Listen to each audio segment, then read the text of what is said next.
Assalamu alaikum, my dear students. How are you? I hope all of you are fine.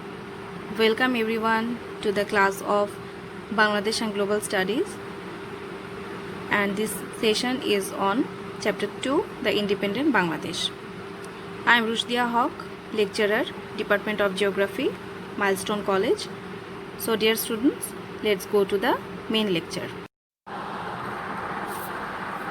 Today's session is on the background of formulating the constitution and also the characteristics of constitution. Then we will go to the next lesson. Okay, now come to the background of formulating the constitution. As we all know that the constitution is the topmost document of a country. It reflects the purpose, mission and vision of a state. Bangabandhu Sheikh Mujibur Rahman first proclaimed a temporary constitution order on 11 January 1972.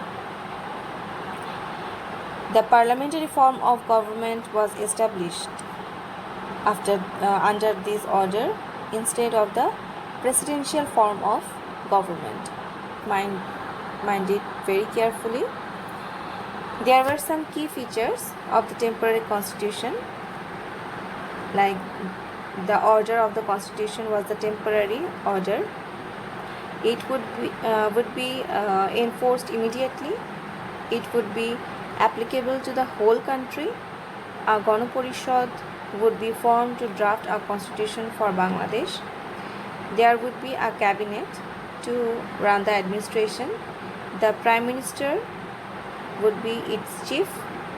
The president would be the titular head. So Prime Minister will be head.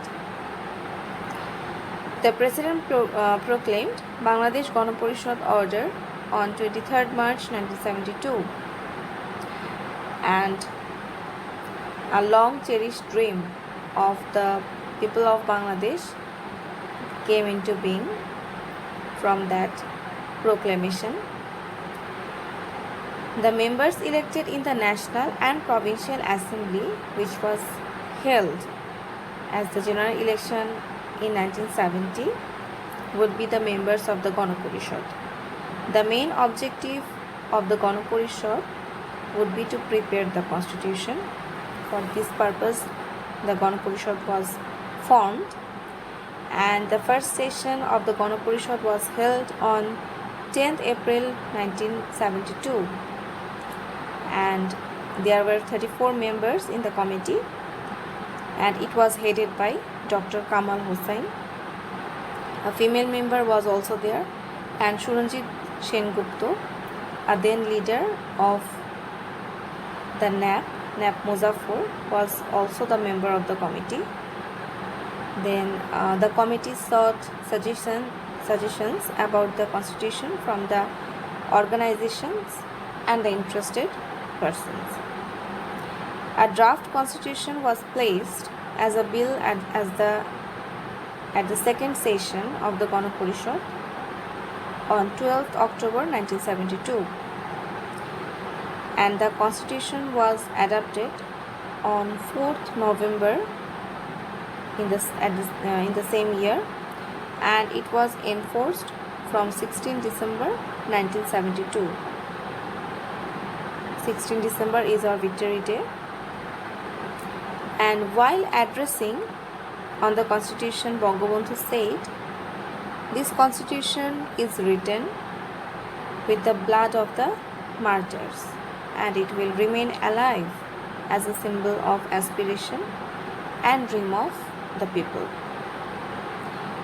And it's worth mentioning that Pakistan took 9 years to form their constitution.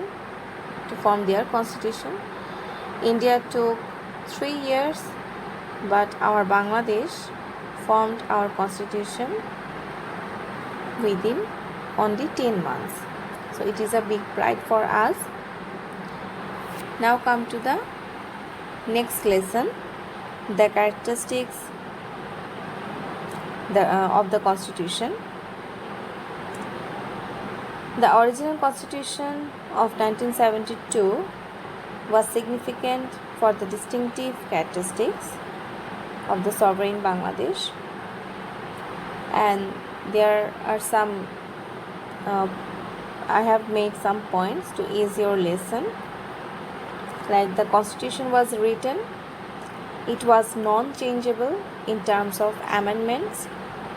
There were 4 principles of state policy which were written in it: nationalism, democracy, socialism, and secularism constituted the foundation of state policy. So these were the foundation or base of the state policy. The state would secure the basic necessaries of life, including food, clothing, shelter, education, and medical care. Then next point is defending the fundamental rights of the people is the main characteristic of the constitution. Next point, protection of rights to life and personal liberty, freedom of movement, freedom of assembly, freedom of association, freedom of thought and conscience and of speech, freedom of religion, rights to property were ensured in this constitution. Next point, Bangladesh was described in the constitution as a unitary state to be known as the People's Republic of Bangladesh. The national parliament would be a sovereign body to enact laws. Next point, all powers in the republic belong to the people. This declaration established the people's sovereignty. Next point, the constitution was stated as the supreme law of the republic. The Supreme Court can nullify any law which is inconsistent with the constitution, describing it as unconstitutional, and uphold the honor and the supremacy, that means the dignity, of the constitution. The parliamentary democracy was introduced in there according to the article number 77. Next point, the parliament by law may provide for the establishment of the office of ombudsman. In the constitution of Bangladesh, irrespective to caste and creed, any person who is not less than 18 years of age under the one person one vote policy can administer his or her voting right in the general election. And in this constitution, the principles of the state, cooperative and private ownership were stated. The parliament will be of the single assembly. Next point, of these amendments, now come to the amendments. There were different times, there were different amendments of that amendments. 15 times our constitution was amended. 5th amendment by the late President Zia Rahman. 7th and 13th were done by General Ershad, and their amendment were nullified by the Supreme Court. You will have to remember that. Okay, next come to the next topic, the brutal killing of 15th August 1975. It was a black stain in our history, in the history of Bangladesh. You all know about that. On 15 August 1975, the father of the nation, our Bangabandhu Sheikh Mujibur Rahman, was brutally killed with his family members, and it was a very much painful assassination in our history. Our Bengali nation experienced this killing. At the dawn, a section of aberrant and ambitious officers of the Bangladesh Army, by the provocation of the anti-liberation force, assassinated our Bangabandhu Sheikh Mujibur Rahman, who was the founder of Bangladesh and our father of the nation. and he was assassinated at his own residence on the road number 32 of Dhanmondi. And you all know that no family member of Bangabandhu were present in the house remained alive. Even Russell, an innocent child of 10 years only,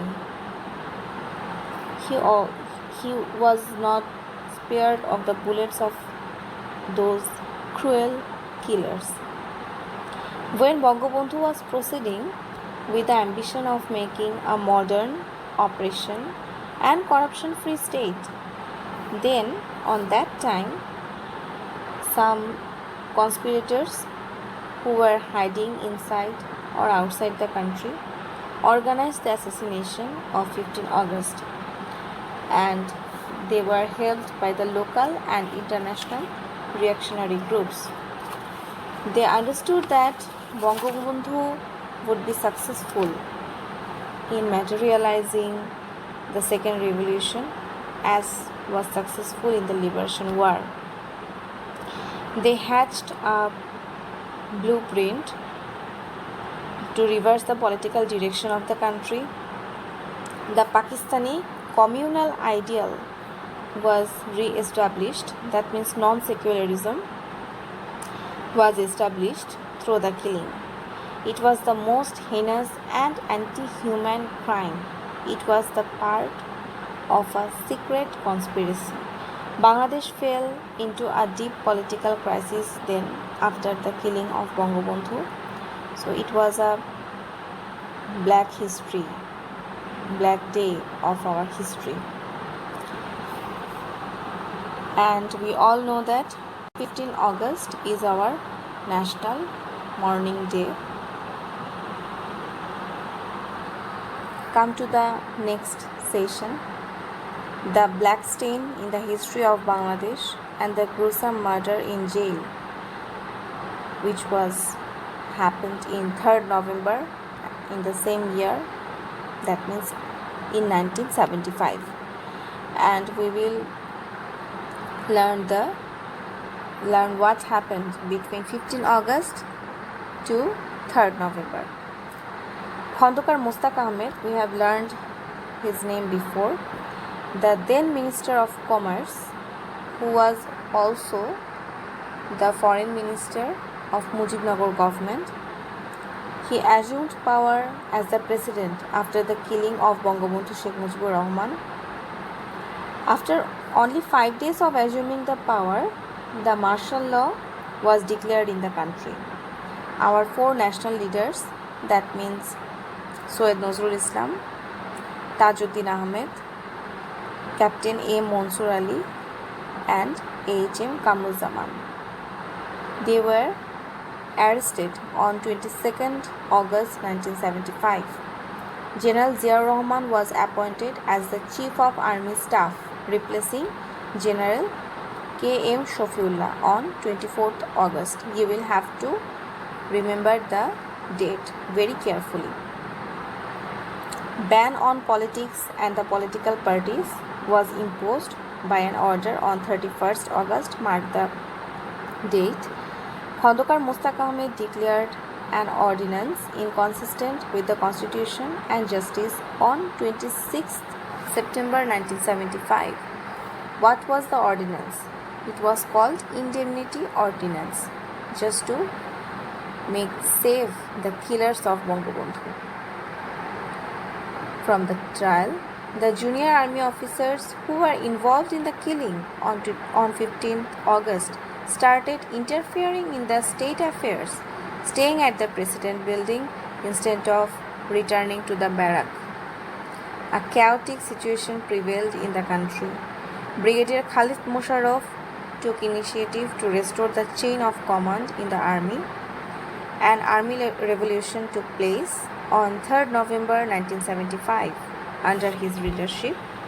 Khandokar Mustak resigned from his power on 5th November 1975.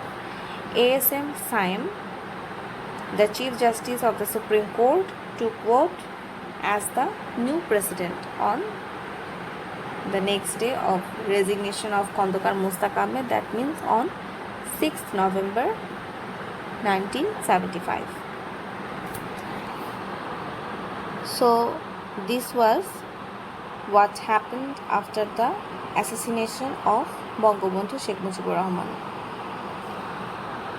Come to the next lesson, the heinous killing in jail, 3rd November 1975. The killers involved in the assassination of 15 August, they illegally entered the Dhaka Central Jail with the permission of Khondokar Mustaq Ahmed, and they brutally killed our 4 leaders, Soyed Nazrul Islam, Tajuddin Ahmed, Captain M. Mansur Ali, and A.H.M. Kamruzzaman. They led the liberation war. It was another black stain in the political history of Bangladesh. This heinous killing created an adverse reaction among the people and the army of the country. This incident accelerated the fall of Mustaq regime. The killers were forced to leave the country. The killing was the implementation of a blueprint of the anti-liberation force of 1971, and conspiring groups were in the country. The aim of those killings was to destroy the success and glory and victory of our liberation war, and they wanted to make a vacuum of leadership in the country and restore the ideals of Pakistan. The one and the same quarter initiated both the killing missions of 15 August and 3rd November. Section 2.3, the Martial Law Administration, and it was from 1975 to 1990. The martial law prevailed in Bangladesh from 15 August with the assassination of Bangabandhu Sheikh Mujibur Rahman up to 6 December, as Hussein Mohammad Ershad resigned from his power on 6 December 1990. And several people came on power, dissolving the constitution of the country. Khondokar Mustaq, Justice Saim, General Zia Rahman, Justice Ahsanuddin, and General Ershad assumed power in different times. It was the army regime. Okay, come to the next session, the rules of General Zia Rahman from 1975 up to 1981. General Zia Rahman was a major of army during the liberation war in 1971. We have learned his activities when he proclaimed the declaration of Bangabandhu, and he read out the Declaration of Independence, we all know that, on behalf of Bangabandhu on 27th March from Kalurghat radio station.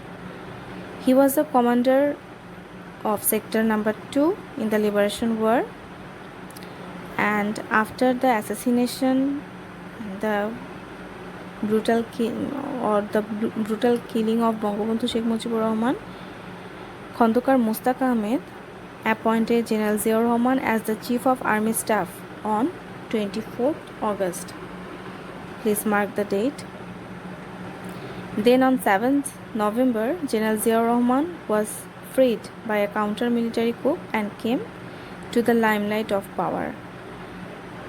Then he assumed office as the President of the country on 21st April 1977. Then various changes were made in the foreign policy and politics of Bangladesh during the regime of General Zia Rahman, and he rehabilitated the anti-liberation forces and pro-Pakistani persons in the society and politics. Colonel retired Abu Taher, a valiant freedom fighter and a sector commander who played the key role to rescue Zia Rahman from captivity on 7th November, was sentenced to death by hanging him, and it was ordered by General Zia. Then the election and the formation of political party, and during his time there were presidential election as well as general assembly general election. General Zia Rahman arranged a referendum on 30 May 1977 to legalize his rules. Then he formed a political party called the Jatiyotawadi Ganotantrik Dal or Nationalist Democratic Party, with the leaders and actives of different political parties. The presidential election was held on 3rd June 1978 under immense pressure and the splitting up of the political parties.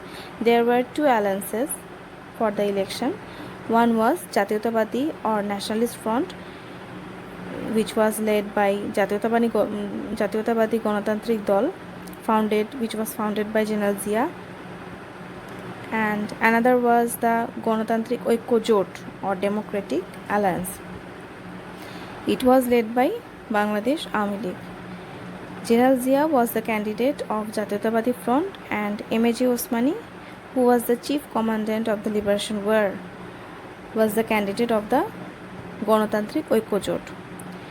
General Zia Rahman won the election easily, and he started military rules, and he established the Bangladesh National Party or BNP on 1st September 1978 by abolishing the previously founded group, which is known as Jatiyotawadi Ganotantrik Dal. Then he formally took the leadership of the BNP, and second parliamentary election was held on 18 February 1979, and on that election BNP bagged 207 seats. And then President Zia Rahman initiated 19-point action plans, and he also introduced Khal Kata or canal excavation program.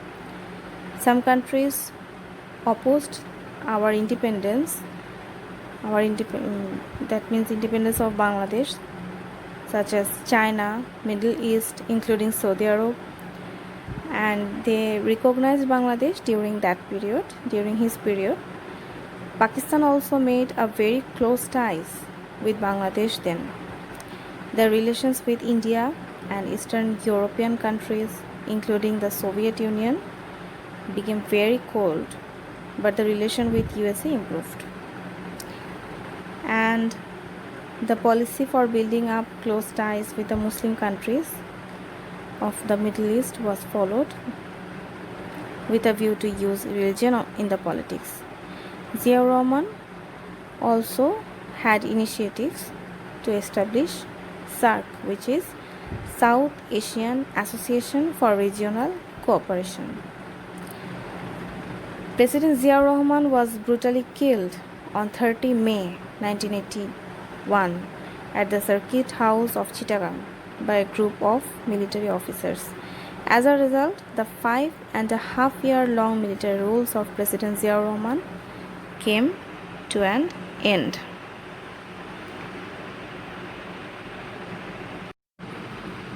So, my dear students, they were the main activities of General Zia Rahman during his reign. You will have to memorize the different types of dates, different types of activities of his time, of his political career.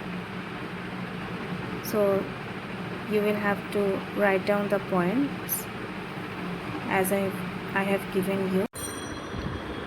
So my dear students, I think all of you have understood my lecture. If you have any problem, then please ask us. Thank you everyone. Allah Hafiz.